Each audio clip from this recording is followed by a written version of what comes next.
All right. And I'm a huge advocate for meetups. I was going to meetups and I asked the one question at a meetup that everyone asks when they're trying to get their first job in tech, and that's, how do I get the first job in tech? And I heard the exact same answer over and over and over again, like a broken record, like, oh man, that first job, whew, that's the hardest one. But if you get that first job, every job after that will become easy. Well, to someone like me, that is the worst answer you could ever tell me in my life. Because not only did you demotivate and demoralize me, and you've made me question what I've been learning for the last 4 or 5 months, but you give me no action items to work on. There's no way for me to get from A to B, from X to Y. So I said, okay, I realized something about LinkedIn because I heard somebody talking about it. A customer actually talked to me about it one day.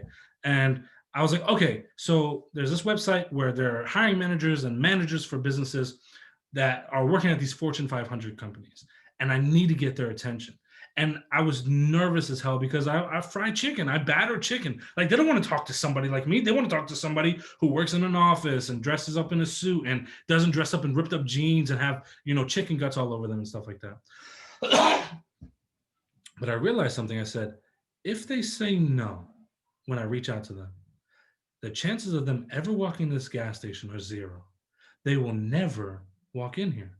So why do I care if they say no? It's on to the next one. One thing you have to understand is there's 7 billion people on this planet. I just need one of them to fall in love with me and give me the opportunity of my dreams. That's it. I don't need everyone to like me. And here's one thing that is crazy. I ran the numbers the other day, blew my mind. If 99.99% of the world thinks you're insane, right? They think you don't know what you're doing, you're terrible, whatever it may be, right?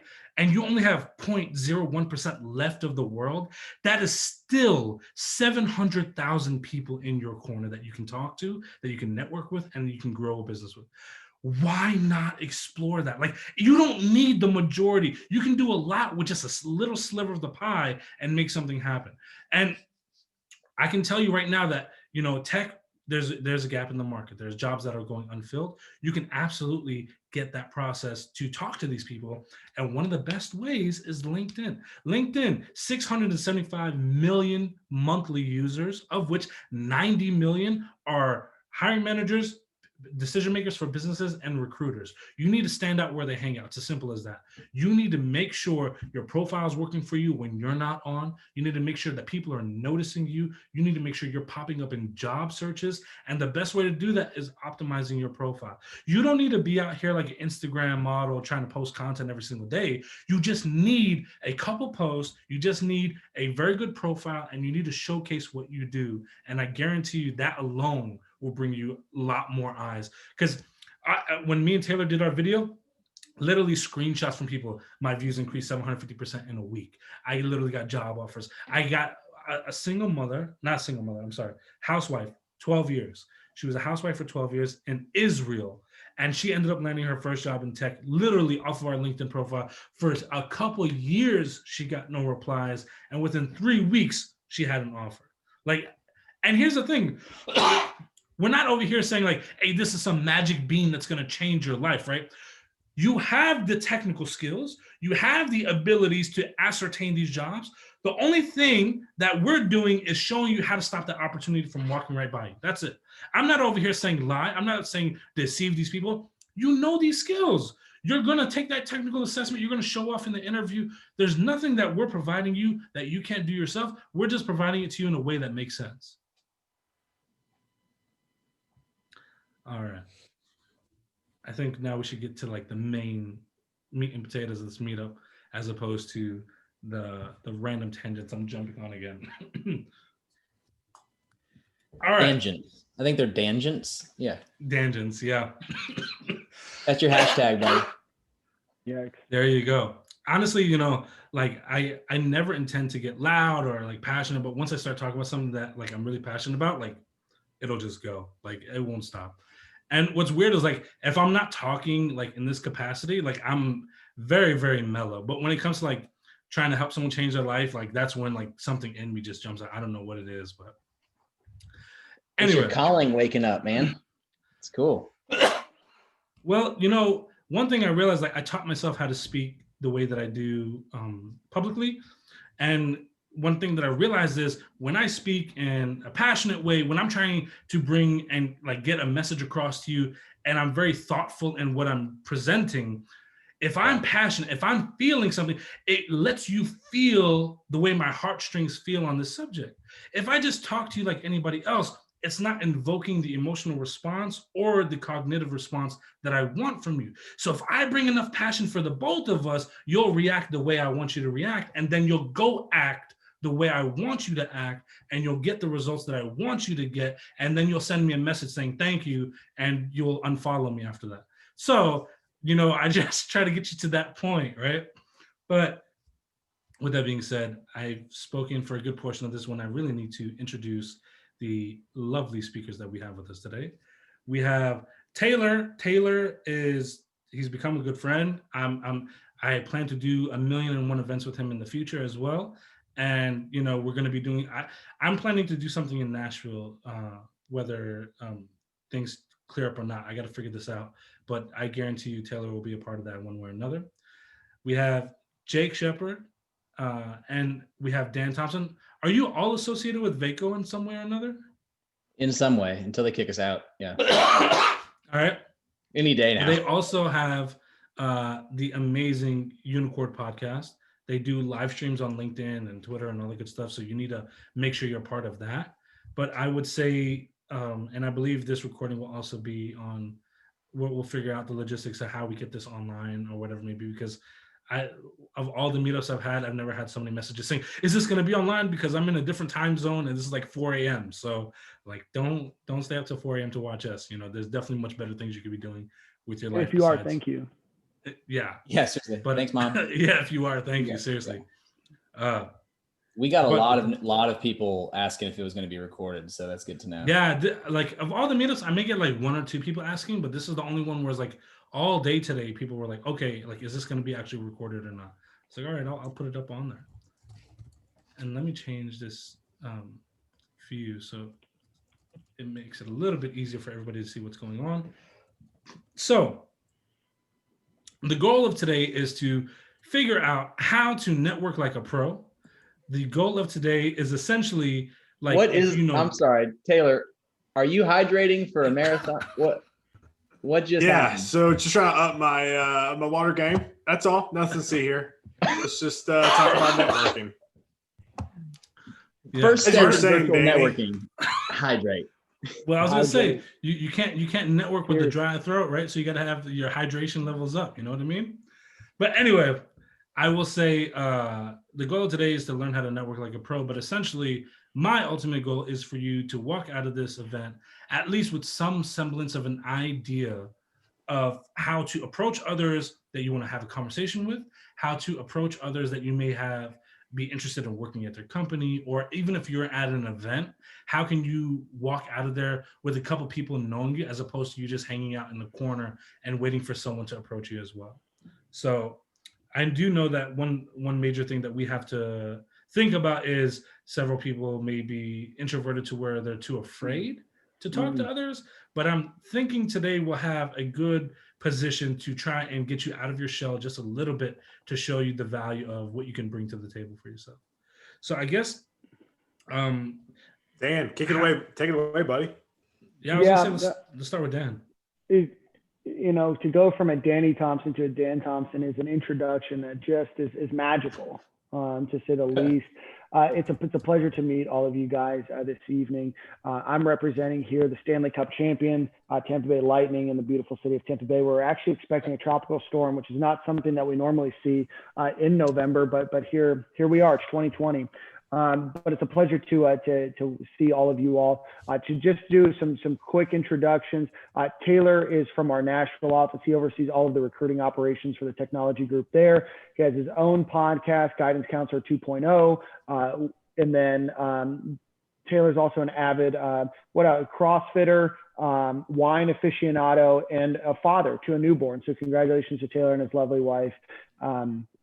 Jake Shepard is representing Raleigh, North Carolina. He is building out some engineering teams all over the world, doing some incredible things there. And then he is an avid Jeep owner. What else does Jake like to do? He likes dad time and he likes telling terrible jokes. So you'll hear all of those this evening. So we're excited to have you all. Danny, I want to touch on something that you just briefly brought up about about being an introvert. And Taylor, you can talk more about this because you are a outspoken introvert. Is that I think the biggest thing that I think that I like to tell people about networking is that networking, and I don't know if we have an agenda, so this is off the cuff, if you will. I think a lot of times we talk about networking as it's these large dev conferences or these large conferences just as a whole, or these large meetup groups where you have hundreds and hundreds of people and nobody knows each other, or everybody seemingly knows somebody else but you. And you go in and you're like, what do I do here, right? I want to tell you that I think that perception of networking is something that we need to get out of our minds. Networking can literally be at any type of event. It could be at any interest that you have. It could be any location, whether it's over beers or whether it's over ultimate frisbee or whether it's over a shared common interest in the movie Home Alone 2, Lost in New York, whatever it might be. There's always networking opportunities, and they don't have to be these large events. So that's the one biggest thing is that networking doesn't have to be you going into a massive room and trying to shake hands and kiss babies of everybody that's there, as much as it is finding a group of common people with shared interests and being able to prosper in that environment. That's so good. I think one thing that a lot of people forget when they start out, especially networking, is starting with who you know, right? You might be great friends with someone, or you might be, past with someone as a neighbor or something, but you've never had a purposeful conversation where you both can benefit from professionally and seeing where that goes. And then you have that growth from there. So you start investing in those real relationships within your existing inner circle. Then you start asking from there is, all right, after that we built this trust, this is not all in one conversation, by the way, but then after we built this trust, you build up and you say, man, is there someone else, that we should also be meeting with? Should we bring someone else into this meeting, or is there someone that you think that I would benefit from talking to? Or even better, you start being the connector where you got, hey, you know what, you said that you really liked X, Y, and Z. I've got a buddy that, I went to high school with that just so happens to be doing that. Y'all should meet and just chat it up and geek out about whatever you were talking about. And as soon as you start being known as that person that is connecting others, then ultimately people will start thinking of you when they're looking to connect other people, right? And it just kind of feeds itself as you keep going, right? Yeah, I think it's crazy right now, right? Hello, Danny. Thank you again for having me, buddy. I appreciate it. But what's wild right now is that we are in a time where networking is boiled down to liking and commenting on people's statuses, right? And that's something that that's crazy. I've really spent a lot of time lately trying to really focus in on people's behaviors and how people interact. And I have met so many individuals. I met Danny Thompson because I randomly DM'd him on LinkedIn because he was asking for kind of an open, kind of like, let's hang out, right? I met Danny and I have been able to be friends with Danny because of social media. Right. And I think, you probably ask yourself, well, Taylor, LinkedIn's not social media. Social media is the current state of the internet right now, right? Is just the internet in its entirety. Twitter is crazy too. And I give talks on really hacking Twitter, hacking LinkedIn. And that's another conversation, a longer conversation for another day or tonight, however long we go for the next 6 hours. But I really think that right now, Danny, Dan talks about it, Jake talks about it. I think if you want to boil it down, you can stay on LinkedIn and like people's comments, comment on people's comments, and message people on LinkedIn. And that is considered networking right now. And honestly, moving forward, that will be considered networking because who knows when conferences are coming back. And so all that being said, what I'm going to do too is open the chat feature open just for any questions in general. Because the way Jake, Dan, and I work best is this works better with questions because we all have different experiences. We're all very good at different things. And so please in the chat or now, I'm going to pause for a second and kind of open this up to specific questions. Well, yeah, I've got a couple. Just really quick from a pivot perspective, as to camp on what you just said, for here in the Raleigh area, I lead the largest tech meetup here between Raleigh and Durham. We're over 5,000 techies and we've been around for about 3.5 years, called Downtown Techies. Now, obviously, that landscape has changed immensely, but the relationships haven't, right? But now it's so much more purposeful in how you're doing it. So we're having to learn and pivot as we go as well, over the last 6-7 months from a virtual networking perspective, and that's been it's been challenging. It's been fun. Don't get disheartened, right? Because everyone's in the same boat with you. You just have to be one step ahead of the person next to you or the person competing with you. Just keep pressing play. So, all right, I'll leave it at that. Questions, go. So I have a couple questions that I want to ask, and then that should give everyone enough like meat to go off of to get some questions together themselves. My first question really is, what is your, like, if you had to have 3 things that would set you up to be in a strong position to network with anyone within the industry that you're aiming for, what would those 3 things be? Would it be a strong profile? Would it be a strong opening message? What would you prioritize as like the couple things that you need to have together? What if we each take one? We'll each take one Sure. of those. Cool. All right. For me, I think diversification on your profile, multiple dimensions on a profile. If we're thinking LinkedIn specifically, right? All right, you've got your job persona, you've got your education persona. What's your community persona? What's your passion project? What's your favorite sports team? What are some of the things you follow? And then also be mindful that everything you follow on LinkedIn is like completely public knowledge. So like if you're wanting to attract certain type of people to network with you, you follow those pieces that are going to bring you to that, whether it's around product or influencing or JavaScript or Azure or whatever that is. Everything you follow is all public and helps boost your searchability. That's my one. Diversification of your portfolio or profile. Taylor? I think, and also, by the way, thank you for the questions. I'm seeing the questions rolling here. So after this, we'll start diving into them. Keep the questions going. This conversation goes so much better with questions instead of us just rambling. So, I mean, I think for me, I think staying consistent, right? I don't know if this answers the question specifically, but I mean, the people who I know, so in Nashville, we have an amazing dev coding boot camp, Nashville Software School. The developers, the student developers who graduate, when I say student, I mean, it's anybody, any age, and Richard, we'll get to your question in a second, but any age who's graduated. The individuals who have found jobs quickly are the ones that post on LinkedIn and stay active on LinkedIn. I have so many DMs that message me because they put out a post about being vulnerable.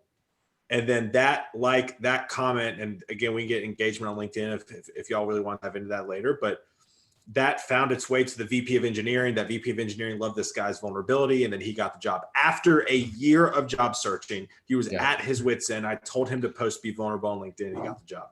So I think for me, I think being consistent, staying on everybody's top of brain, being top of mind is my thing. Dan? And then I would say completeness. Jake, I'm not sure if you said this. I kind of missed what you said. Sorry. Thanks, Pardon me. Thanks. It's fine. I would say completeness of your profiles is hugely, hugely important. And I say that a couple different ways. One is I say this about all aspects of social media. So this is a blanket social media comment.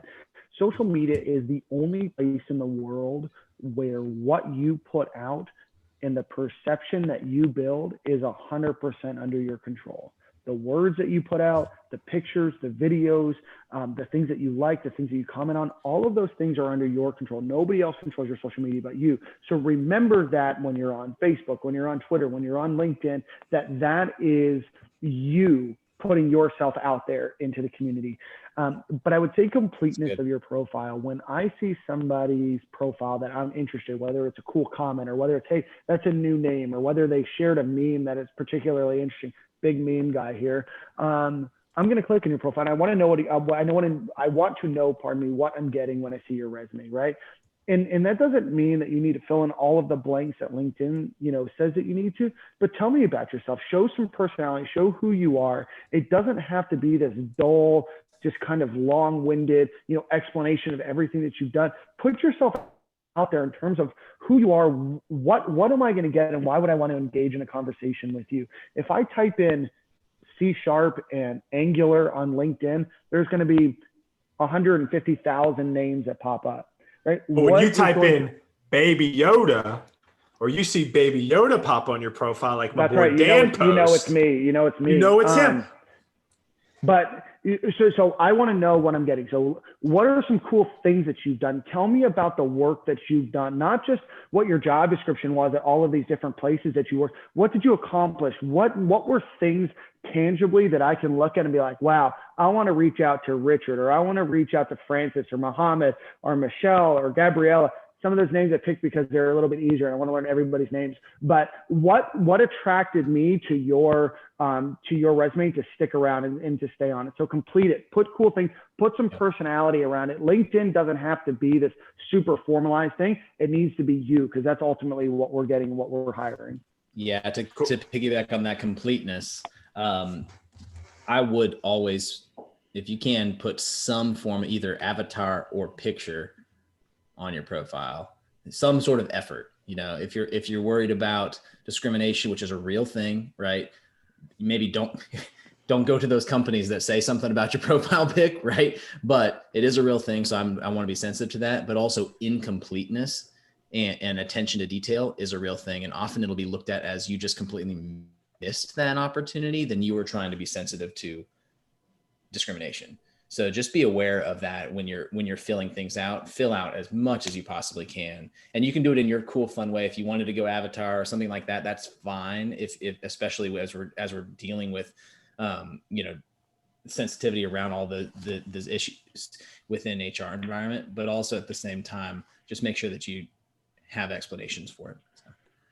All right, well, let's go and dive into the question. So Richard, is age a consideration, like 65? In my experience, age is not a consideration as long as you have stayed relevant and updated with technology, right? So for me, I think the biggest thing I see is that you can stay at the same company for 15 years, but if you're still doing COBOL, now I'm not saying COBOL's out, because I have a lot of COBOL. It's back in. Right, it's back. COBOL's back, right? I mean, you make a lot of money right now if you do COBOL, but what I'm saying is that I've never had, usually what I see typically, and Dan and Jay, please comment, is either the young guys or girls are too cocky and they get rejected, or the older individuals are too grumpy and get rejected. Right? That's what I typically see. I never really see individuals who have stayed up on it, who are 65 years old, get rejected for jobs. I've got a ton of excellent, actually 2 of my developers are over 60, and we do all the most modern stuff that you can think of. And they're just as good from a technical precision in that one technology, but even better from the wisdom and experience that they bring to be able to be like, hey, been there, done that, been burned. Let's try not to do that. So a good employer will see the value in both. But your technology skill set, and I'm going to say it, can be old. Okay. The tech gets old. It just is what it is. Has nothing to do with you. It's just the tech that it's in. So you could be a 30-year-old and still have bad technology. Yeah, be web forms guy, Yeah. Dan's all about some web forms. Love web. So Richard, to answer the question, Zach, what is the best way to approach a recruiter without seeming like the only thing you want from them is a job? Awesome. Yeah, I'll answer that question, Zach. It's okay to reach out to a recruiter wanting a job. Ultimately, recruiters want to place people that want to have jobs, right? This is what I would say though, is I would say be open to feedback. When you talk to a recruiter, I would say listen to what they say. I would say approach multiple recruiters and find a recruiter that's right for you, or a group of recruiters that is right for you.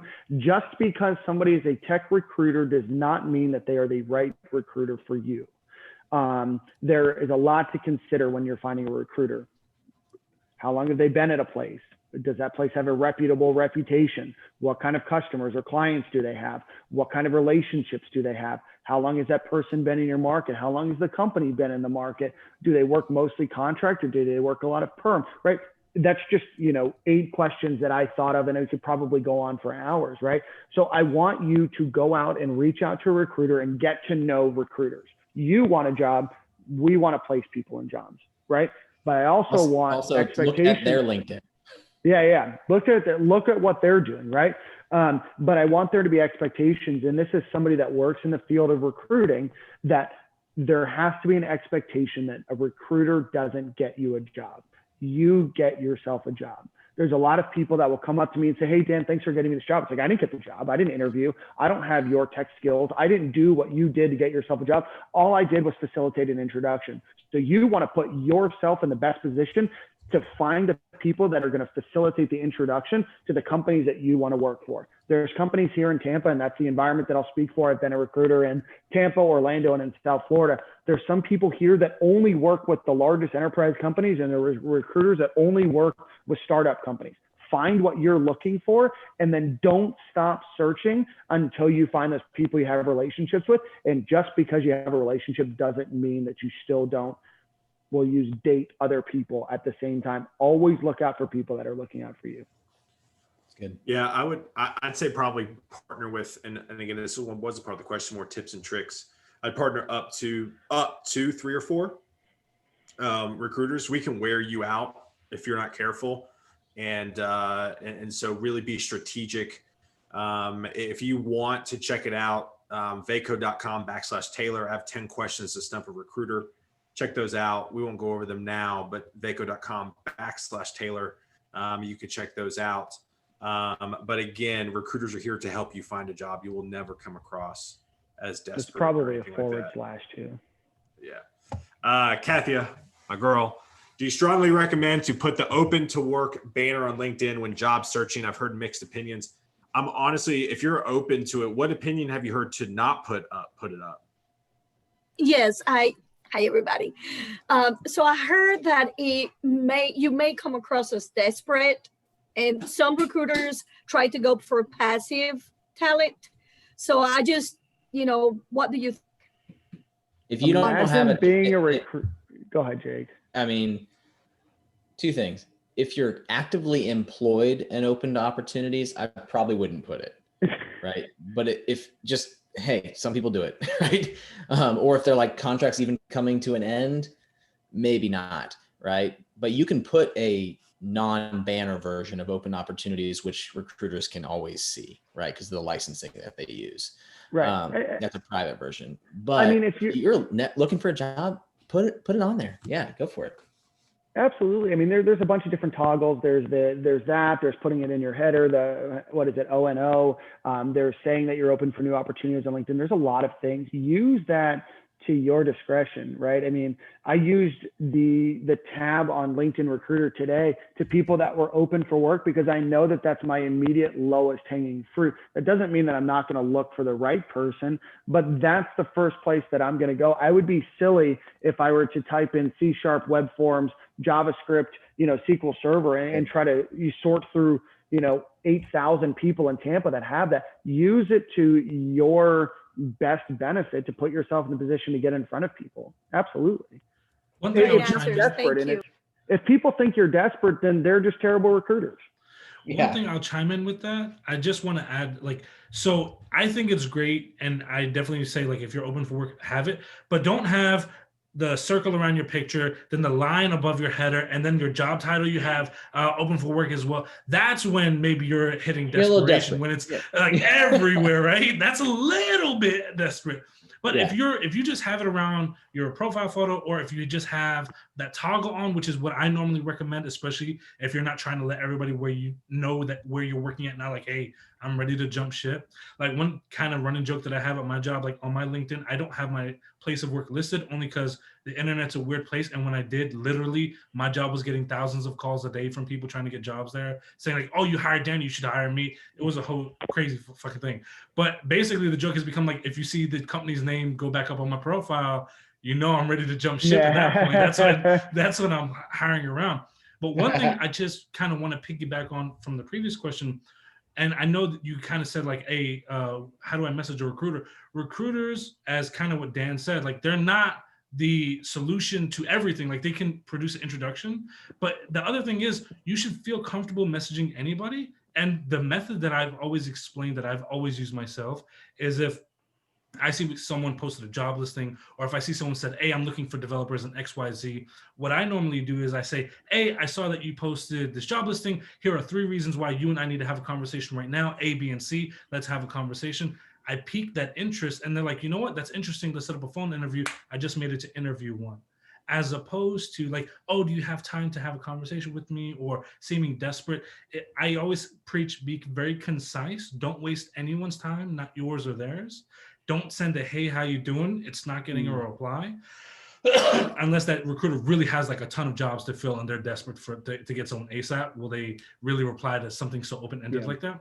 Be very, very, very concise in whatever you're trying to reach out about. But the other thing is, don't always be begging for something, in the sense that, haven't you noticed when you come into a conversation or even meeting someone in life and you're bringing as much value as they're bringing, that's the beginning of a very fruitful relationship, right? But if so, for example, if you're driving on the side of the road and you see someone begging for money, don't you kind of like sometimes avert your eye contact, or you don't mean to do it? It's like an innate visceral reaction. Don't be that person for them. Don't always be like, oh, I need this help. I need this. Bring some value, and I guarantee you they're going to meet you halfway. Yeah, and I think that one of the big things that you can do, Katya, is commenting on people that are around your community. That you live in Nashville, I guess. Is that right? Alabama. Go 2.5 Gators. hours. 2 hours from Nashville. Yeah. So I would find the people that are in your community. I'm not sure if you're looking for a job or not, but to find the people that are in the communities, that are in the circles, and commenting and liking and putting yourself out there, other than just that banner, putting yourself in the best position to get noticed by people, right? I mean, one of the things that I really do on LinkedIn is I find people like, wow, that was a great comment. Right? Let me see who this person is. And they're usually not looking for work and usually like a rock star, but there's always the people that are out there, and I want to connect with those. I want to learn from those people. I have like 8,000 LinkedIn connections, and I hopefully will learn from all of them. So being involved outside of just putting that banner up is going to get you noticed as well. Appreciate that. Love it. So, all right, moving on. Again, keep the questions coming. This is really, really good stuff. I'm having to scroll a little bit. Cody, do any of you have recommendations for cold outreaches, aka sending contact requests to either recruiters or current employees of a company and introducing yourself? So I have one quick tip on this, and I'll let Dan and Jake take it, because I've actually been pretty loud about this. When you send a message on LinkedIn, when you send a request on LinkedIn, always include a personalized message in the invite. And here is why. Whenever you send an invite and you just send it, and they accept it, it just goes into the bank of their invites. Like it just goes away. Right now, if you message that person, it automatically populates in their inbox. And so you are essentially a unique connection. There's a unique message waiting for them in their inbox. And so I would recommend doing that. And I'd also highly recommend reaching out coldly, because that is the way to network. Jake, Dan? All day. Reach out cold all day. I mean, especially if you're applying for a job at that person's company. Now, don't be a jerk about it. I need job. You have job. Give it to me now. But much more of a classical laid back approach of, hey, I'm trying to be proactive in this. I always prefer honesty. Really was interested in your company. I saw that you were in this position here. You're in technology that I really admire, that I've been working in, or that, all this. I saw this job posting. I'd love to connect, and hear your thoughts on that job. And if it makes sense, I'd love an introduction to the right person. Yep. Boom. That's it. Love it. And then also too, final thing, you're probably asking yourself, Taylor, that sounds great. Cold. What in the hell do I even ask? Right? This is what I talk about. Really get strategic, tactical, ask about them. Hey, Danny, senior at X, Y, and Z company for the last 2 years. Would love to know more about it. Right? Everyone loves to hear themselves talk. The reason why Jake, Dan, and I started a podcast is because we like talking. Right? Yeah, we weren't even going to share it. It was just us. Yeah, it was just for our posterity. People like to hear themselves talk. I have learned in the 6 years of recruiting engineers especially love to hear themselves talk. And so I will say to DM that person, ask them about them, ask them about the company, ask them about the culture, ask them how they got there, ask them, and then just hang up. Just leave it. Yeah. You will be shocked. You do that for a consistent amount of time, how it'll come back around to you. It is true. One thing All right, next question. Unless Dan wants to, because I think it's relevant here, is when I cold reach or cold call someone on LinkedIn, LinkedIn is this magical place where people want to talk about the things that they do at work. Like if I were to message somebody on Facebook, like, hey, I found out you work at XYZ company, they're like, what are you, stalking me, you freak? Get out of here. But now if I message them on LinkedIn, like, hey, I see that you work at XYZ company. I'm really interested on like the tech that you're using. What tech stack are you using? Or what? And one thing that I constantly used as a junior before getting a job in tech was like, I'm a junior developer trying to figure out how to be valuable in this market. Can you give me one tip that you wish you knew when you were trying to get your first job in tech? Everyone has that one tip. I guarantee you that. And like, even if you post it on Twitter, it gets a ton of likes and comments because people always want to give that one tip that they needed. And one thing I found out about that on Twitter, on LinkedIn, people are like, yeah, I work at XYZ company and I was employee of the month and I'm working on this project and I'm using this tech stack. They're ready to talk on LinkedIn, but they're not ready to have that same conversation on Facebook or Twitter or wherever else. LinkedIn, it makes them feel comfortable, so utilize that. But one thing I definitely suggest what Taylor says is doing that personalized message. For that reason, it ends up in their inbox right away. But here's the key. You don't want it to be generic, like, hey, I'm Danny XYZ, like a copy paste message. Find one thing that you can point out in the profile that will make them have a conversation. Yeah. Because I can tell you, for me, I'm very weary on requests that I get that have a message with it, because so many people use the same copy paste thing, or they use a bot to send that request. And those are people I automatically ignore. But if your first sentence is relevant to my profile, that is someone I instantly reply to most of the time. Remember, you want to come with value. You don't want to come with an automated response, because if you come with an automated response, I guarantee you someone like me will reject that profile. Or people have gotten unique where they add like an emoji or an emoticon at the top. And so a lot of these programs and bots will get that first character and add that as the name, thinking that's the first name. And those are people that are getting rejected as well. So be very unique in your message, and I guarantee you're going to get more replies. Dan, you got a thought on that? Yeah, no, I mean, that's good stuff right there. I mean, I think for me, the biggest thing is, you don't just walk up when you go to a networking meeting. Well, hopefully you don't. And if you do, please stop. Like, just walk up to 100 people and just give them your business card and walk away. That's what it's like when you spam LinkedIn, right? Like, go and try to find something, right? The quality of the relationship on LinkedIn, the quality of the relationship literally anywhere in life is about the actual quality of, is this person somebody that I can engage with, learn from, connect somebody with, do that. And then it doesn't become overwhelming. But you guys hit all the other points, and there's a metric shit ton of questions over there. So yeah, there is. So next question, David, how much non-tech related work history do you put on your LinkedIn profile? And if one does include it, how many years back?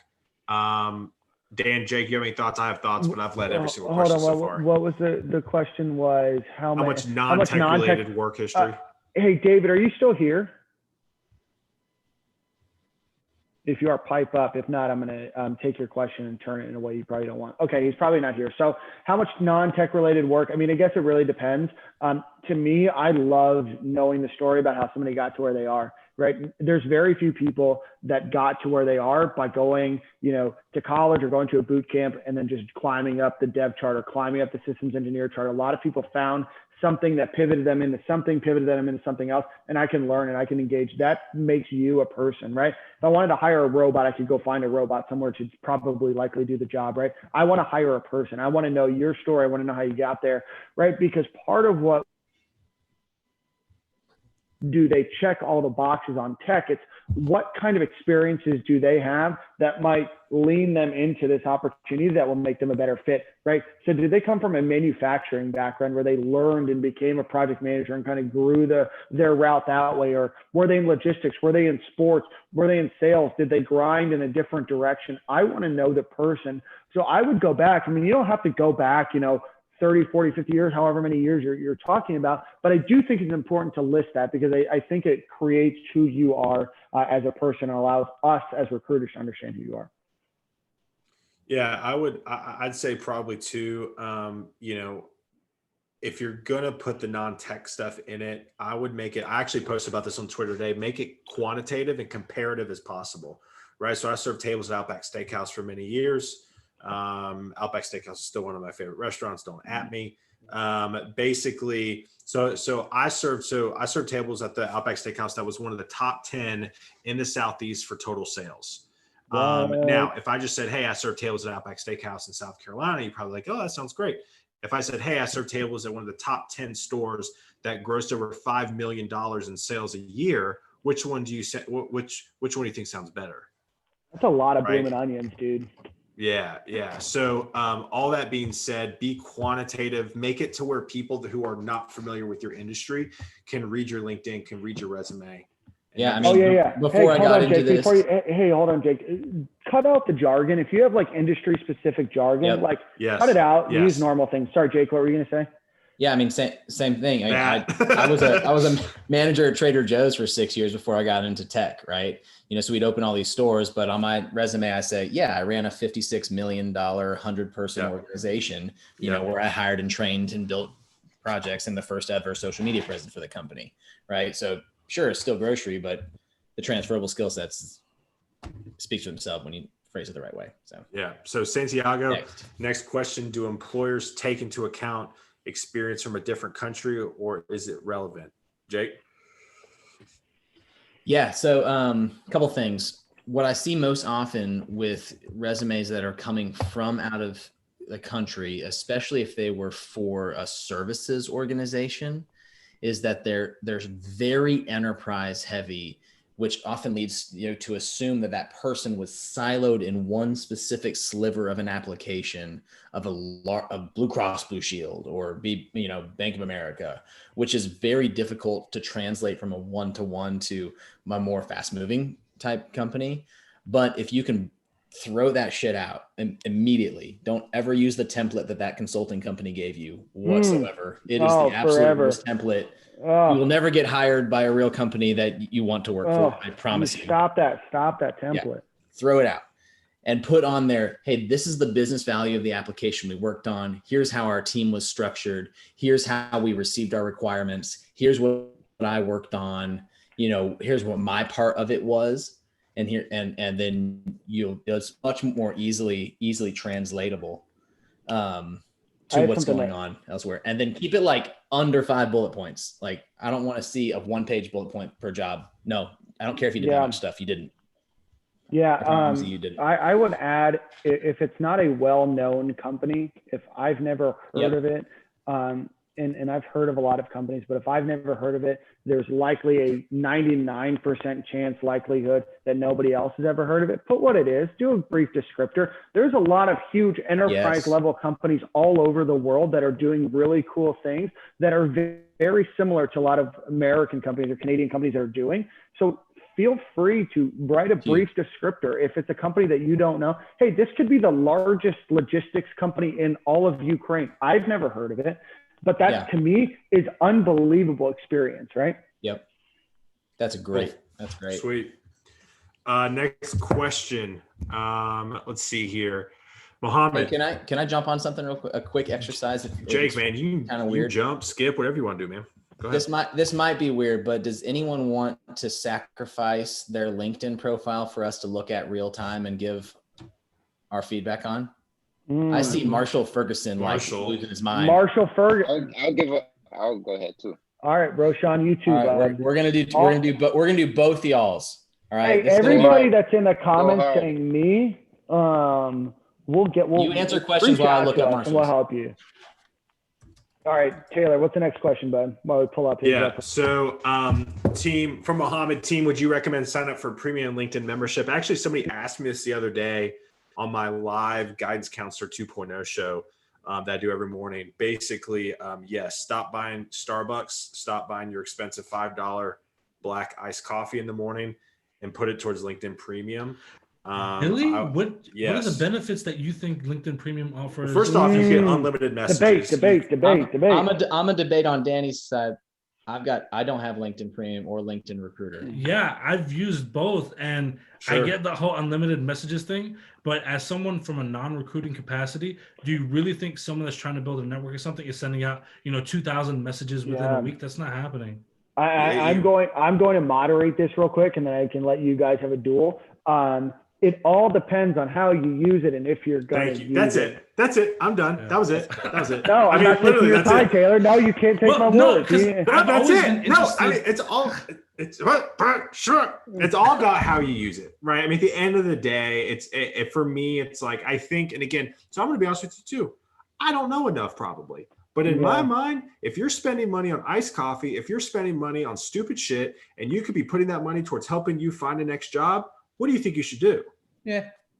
Well, I mean, I I give guess, it that. you know, and I'm going to play devil's advocate here because that's what I like to do. You're also an I'm a- 8 on the Enneagram. That's what Yeah, you do. yeah, yeah, that's exactly right. So Yeah, what we're I would, huge on Enneagram, by the way. If you haven't taken Enneagram, do it. Do it now.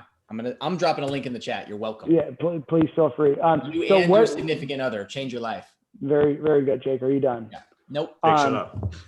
So what I would say about LinkedIn recruiters, there's a lot of fascinatingly good tools about LinkedIn in terms of really diving into what LinkedIn recruiter can actually do, or premium LinkedIn. There are ways that you can literally dive down into the most obscure person in the world. There are a million different features in LinkedIn recruiter that are impossible to find unless you know what you're doing. So if you are going to spend money on it, and you are going to use it, use the tools for what Research it is. first. Like Danny said, like Jake might say, there are ways to get around using those tools. There's a lot of ways to connect and engage and be involved with the LinkedIn community without being involved. If you do your research, and I think they even have a free trial. If not, then you can cancel after a little while.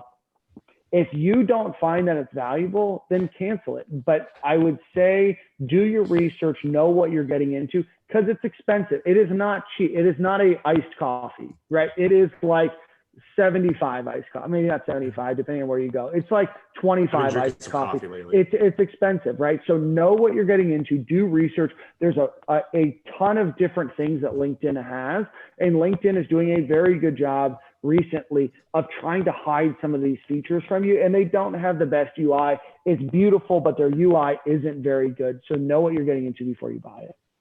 Cool. All right. Next question. Wait, no, we're gonna gently talk about Marshall's LinkedIn profile. Marshall, put yourself off mute, bud. One thing I'm going to ask before we get into this to Jake, Dan, and Taylor. So I know someone has a hard stop at a certain time. Do you all have the same hard stop, or are you trying to proceed past that? Okay, Yeah, so 9 o'clock. So I just want to be aware of that. So that's Central, 20 Eastern. minutes. Yeah. That's 20 minutes. Dive So in. We'll we do don't this waste in less than ton of 5 time. minutes, right, Jake? Very good. Absolutely. Real quick though, if you want to follow along, people, Also, Yeah, me share too. your screen. You can share your screen. I just enabled it. I got a bunch of other tabs open. I can't share about Okay. some project stuff right now. Okay. So just, I did not prepare for share. So here you Here, go. I'll share it. All right. Everybody can see. Marshall, software developer with knowledge of Python and C#.net, 89 connections. Yeah. That's the first thing I see when I look at it. Okay. 89 connections. And I'm sorry about all of this, by the way. 89 connections, and you've been in the professional world for since 2015 that I can see, where you've started building connections at that point. Maybe 2016, I'll give you. First step that I'm seeing here is that you are not reaching out to people that you know, or even slightly kind of sort of know enough. No matter what, get your race up to 500 plus connections at all costs. Hey, everyone on this call, connect with Marshall.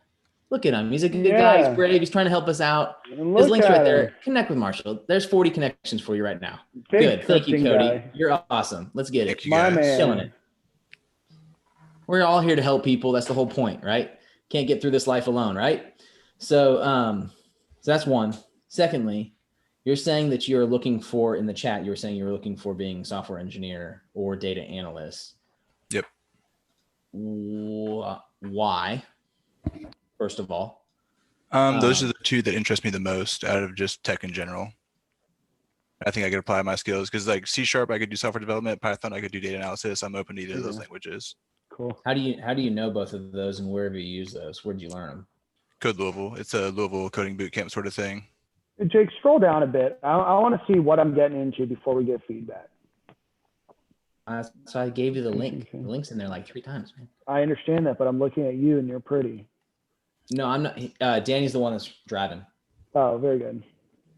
I'm still looking Also at you pretty. on the side. All right, Scroll down, so yeah, Danny. Danny, You're you're still pretty with a great name. Danny goes, I'm also pretty. Yeah. All right. That may be the highlight of the night right there. All right, That's going to be so the quote that we share after this. I'm also pretty.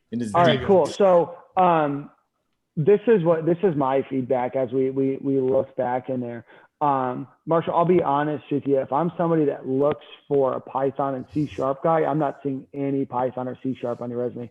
Is there a link to your GitHub on there? Scroll down. Yep. Yeah, it's in the featured. Okay, cool. What I would do is, I'm sure you've done some really cool stuff on your own, is I would start listing some of that stuff that you've done. And you can even list it as like, like freelance or whatever of things that you've done. Because when I look at your resume, I see I'm a software developer of Python, C#, .NET, HTML. I'm like, hell yeah. And he knows C and C++. This guy might be good. And then I scroll down, I see, oh, you're a patient care coordinator. I've got to go and potentially search for your GitHub to potentially look at that and be like, okay, but what I don't want to get lost is that you have that experience and things that you've done already. I'll be honest with you, Marshall, there's going to be people that look at your profile and don't click on your GitHub because they don't see anything on it. They see patient care job. They see that you were a resident advisor when you were at the University of Louisville. Go Cardinals, go Papa John's. All of that stuff. So I want to see more of that, right? You Cut out there a little Louisville. bit. This is what I did. What? You broke up there for a few seconds. Oh, I'm sorry. So I don't know where it cut out. Maybe I said go Papa John's. What I want to see in your about section is, hey, I graduated from Code Louisville. Here's my GitHub. Here's all of the things that I've done. Like, boom, smack in the face. And then when I scroll down, and I see your experience. Yeah, your experiences as a patient care advisor. If I'm a data company in the healthcare space, that's fascinating to me because healthcare. But I don't know what you've done, right? I have to go and find your GitHub, and I'll be honest with you, there's going to be recruiters that look at it that don't know what GitHub is or how to look at it or how to read it or anything else. So put that experience in there. And I think that's. By the way, when I click on the link, when I click on your link that says it takes you to GitHub and you're featured, it does not. They're the same. Yeah, actually, so I'm just. It's the same picture. I just don't know how to get that separate. You know what I'm saying?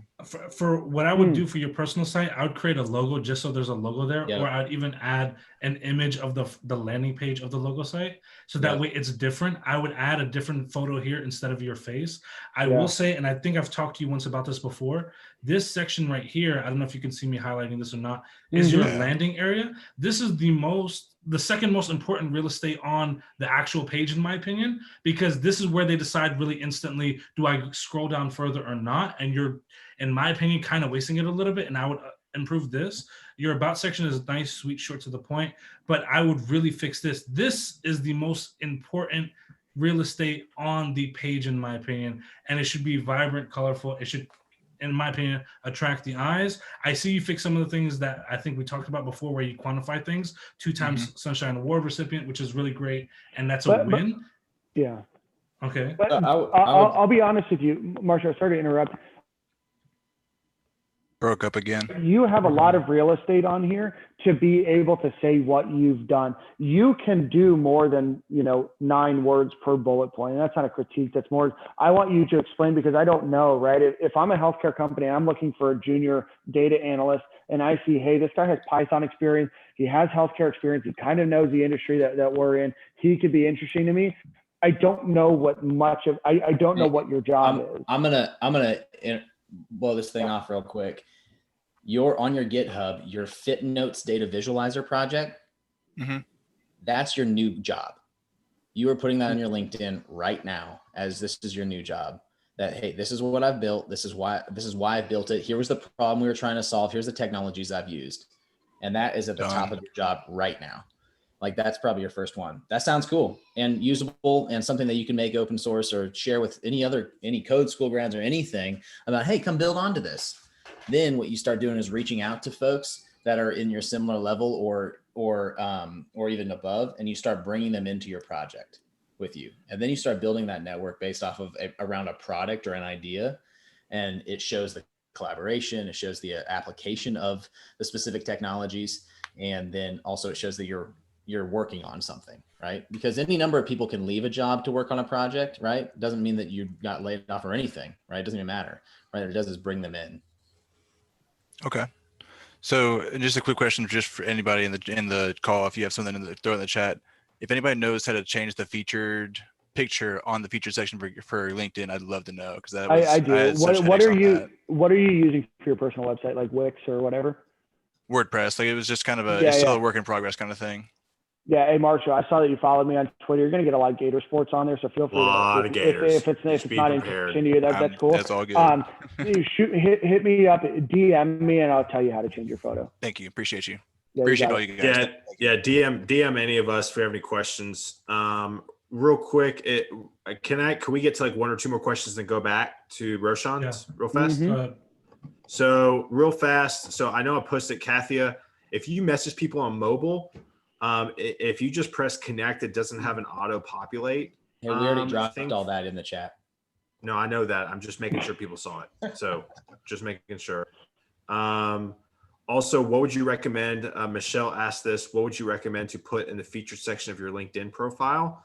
What would you recommend putting your resume on there? You can. So it's kind of what Marshall did. I definitely have ways where other people can find you.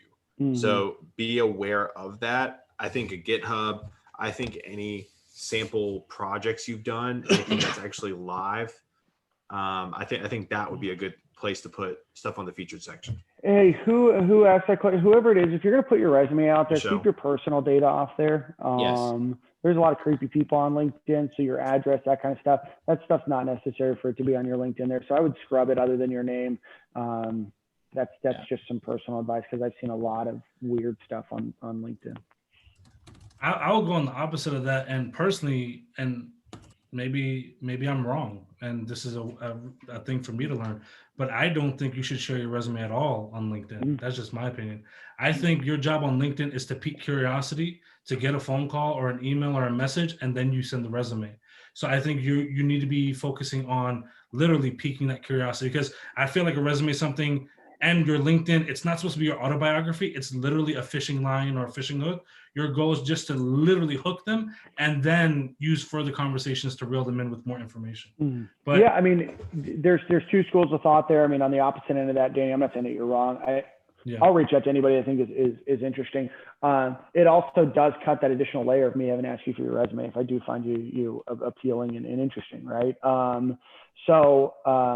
There's probably no right way. Like Danny said, engaging and piquing your interest or somebody's interest in your profile is certainly something you can do as well. And keep All I would say that is more on personal information on there. On those controversial topics, or the ones we're budding, try both, right? Try one for a little bit, and if it doesn't work, then try the other one. Like you got to keep changing and updating. And every time you update your LinkedIn, always make it public to your network. So hey, alert your network you're starting a new position or a new board seat, or you updated your education or all that kind of stuff. Or it's your birthday. Always. make your birthday public. So I just brought this here just to kind of show, since everyone's asking what to do in the featured section, you should be highlighting. This is my profile, and you can kind of see here that I constantly get visibility, and I land in a lot of job searches, even though I'm not landing for, I'm not listed for hiring for work or open to work. So that's kind of one thing that we talked about earlier is, even if you don't list that you're open for work, you can still land in job searches, because I guarantee at least 20% of these, they convert over to people still contacting me. With that being said, my honest to God belief, your featured section should be all your wins. And if you're wasting one of these valuable boxes on a resume, you're killing something that could literally convert someone to contacting you. That's the reason why I don't say that. But to also go to Dan's thing, to cut that layer of conversation out. But if we're already in conversation, I won. So I'd rather have you have that one extra step to ask for that resume, because if you see that resume and then you say, I don't like it, I can now get that feedback and fix whatever's broken. So that's great. And Danny, I'm not disagreeing with you here. This is what I would say. I would say put your resume on there until you have better things that you can share in that featured section. Right? Danny, you're incredible. You have 10,000 views. That's a lot. That's like 7,000 more than I have, right? But that's because you do a lot of really cool things in the industry. You speak, you present, you mentor, you guide, you teach, you do all of these things, and you have that. For those that don't have it, figure out ways that you can do that. Not everybody here is going to be a public speaker or in that world, but do cool things, share cool things, delineate those cool things from each other. But your LinkedIn is, again, like I said at the beginning when we talked about social media, your opportunity to 100% persuade my perception of you, because you are the only one that controls what you put on your LinkedIn. Facts. Again, everything that I'm suggesting is 1000% the exact same thing when I was battering chicken in the gas station. I'm not saying like, oh, I've discovered this now because now I've got more visibility as a profile or public speaker. This is without a doubt the exact same layout that I'm suggesting when I had not 1 ounce of tech experience and I still had multiple offers come my way. Yeah. It is literally, it comes down to utilizing the most important ones. Because if I get you here and I get you in this landing space, you're more interested now to spend additional more time on a profile as opposed to anything else.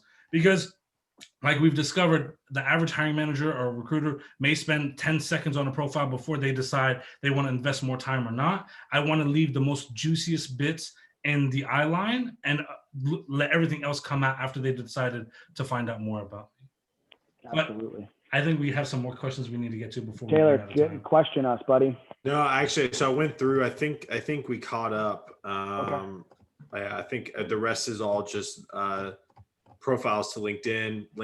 And if y'all want, follow Unicorn Finders. We're gonna probably do one of these sessions here soon for LinkedIn reviews. So we'll take people's LinkedIn's. I know Danny and I did. I think everybody should do it. And so check us out. So when we post that event, you can get in line with that. I didn't know if we want to jump on Roshan's real quick and then be done for the evening. Yeah.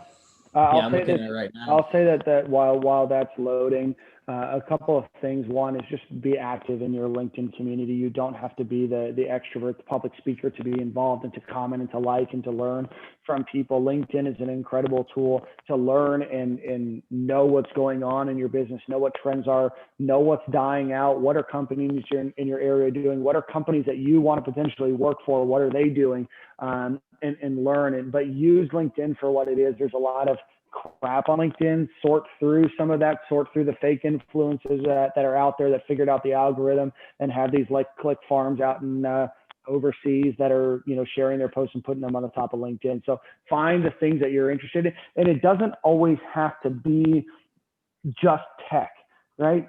I'm a big Florida Gators fan. I have a Florida Gators podcast. When I moved to Tampa, the first thing that I did was connect with people that like the Florida Gators, University of Florida, right? I'm a big wine guy, so I'm friends with people that are sommeliers, and I learn from them and share. But find your interest. Find people that you can learn from. Enrich your life, enrich your mind. This is the only professional networking website in the world where you can connect with people that you don't know, you may never meet, and learn from every day. Yeah. Cool. Well, let's dive into Roshan's here. Disclaimer, I never really used it, so I'm just now starting to use it, but go off. Okay. Even if it's Big the worst soccer guy. LinkedIn. I love it. Brave. Love it. Brave. Let's start here. Again, this is all opinions, not just fact. I would say that since you have over 3 years experience in at least some sort of technology in one job, I would probably drop either entirely or diminish the bullet points around sales associate and CNR member jobs. I disagree, but go ahead, Jake. Not from a resume, just from the LinkedIn. I still disagree. This is why, and this is why these conversations are fun, because your LinkedIn again is who you are, right? It doesn't need to be the entirety, and maybe you take off a couple of points. I think a lot of people know, Dwayne Reed and what a sales associate might do there, but to me, that's fascinating. What if I worked at Dwayne Reed? I'm like, oh, wow, that's really cool. Oh, you worked at the one in Brooklyn, New York. Did you work on the one on M Street and I don't know, Buffalo Avenue, right? Like whatever it is, like I might be interested, right? So you can leave that on there because that shaped who you are, right? How did Roshan get from being a sales associate at Dwayne Reed to being a front-end .NET developer or help desk guy over at Jeffries, right? Who are you and what was your story? I say leave it on there. It doesn't have to be as pronounced, and you're certainly going to add more, and maybe you put a couple things ahead of it to entice the interest of somebody. But I say keep it on there because it shapes who you are. I love Marshall's comment. Never used it, has 400 plus connections. That's awesome. I just racked that up recently. My man. Connect.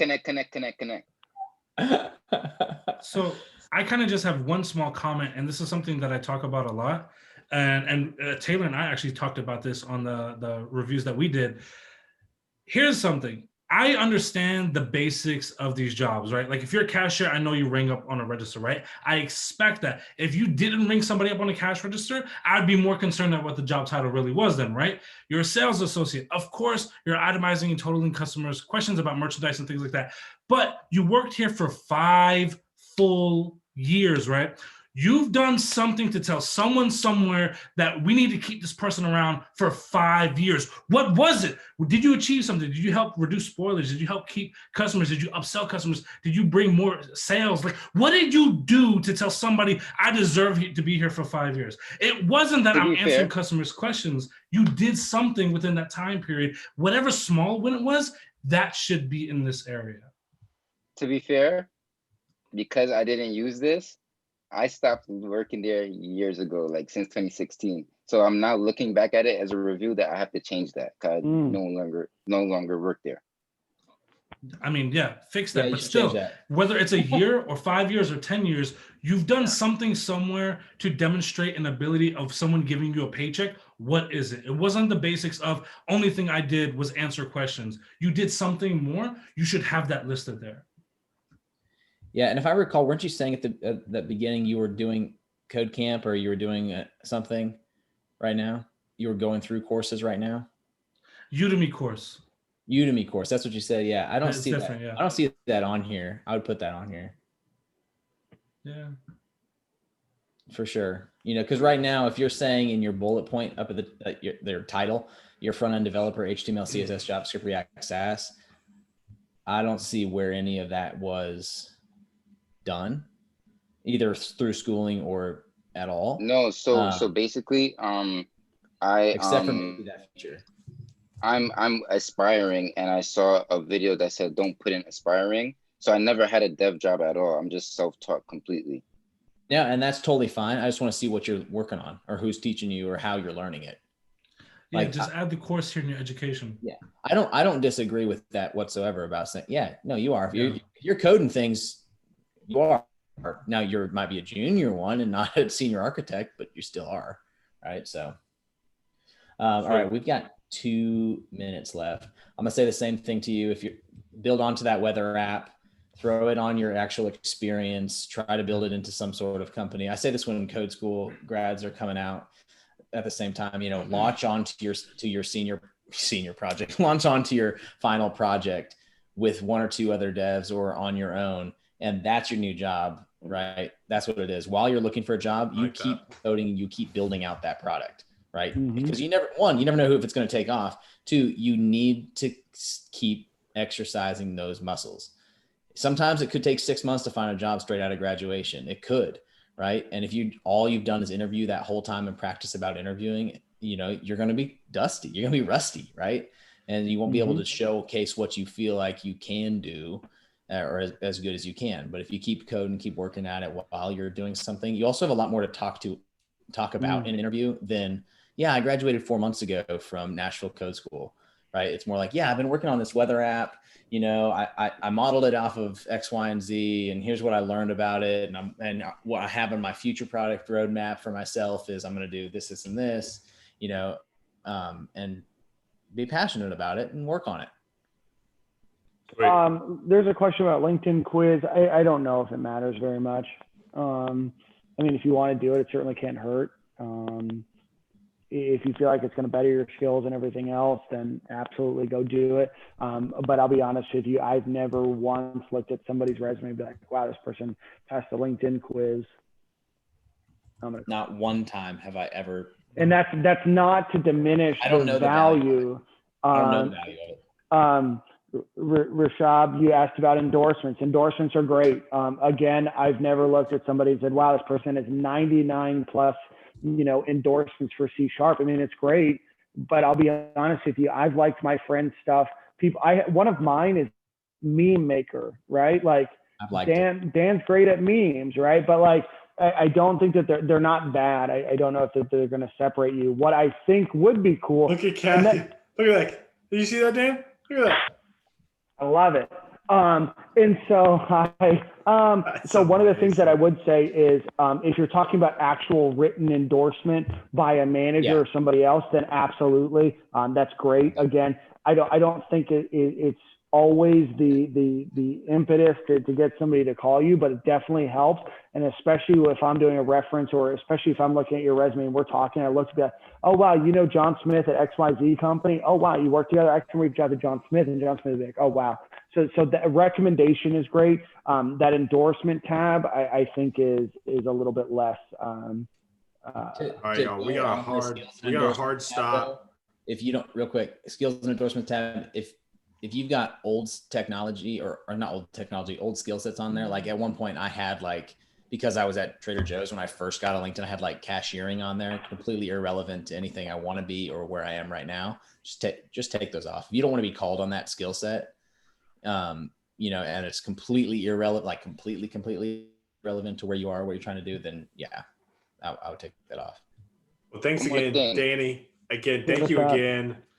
Please message us. Jake, Dan, and I are always on LinkedIn. Please DM us. Please connect with us. This Friday, Danny, you probably have heard of him, probably know him, Jamin Holgram. He's out in Portland. We're having him on the podcast talking about open source leadership. So check us out this Friday. Jamin Holgram. He's an awesome dude. So again, Danny, thanks for having us. Thanks for showing up. It means a lot. Absolutely. We'll probably do this again sometime in the future too. And for those that still want to, what I want to do, I'm going to stick around for 15 more minutes, tying up some loose ends and doing a couple more LinkedIn reviews. If you want that, stick around, and I'll let the speakers go ahead and take off. And let me Thank you, guys. You guys.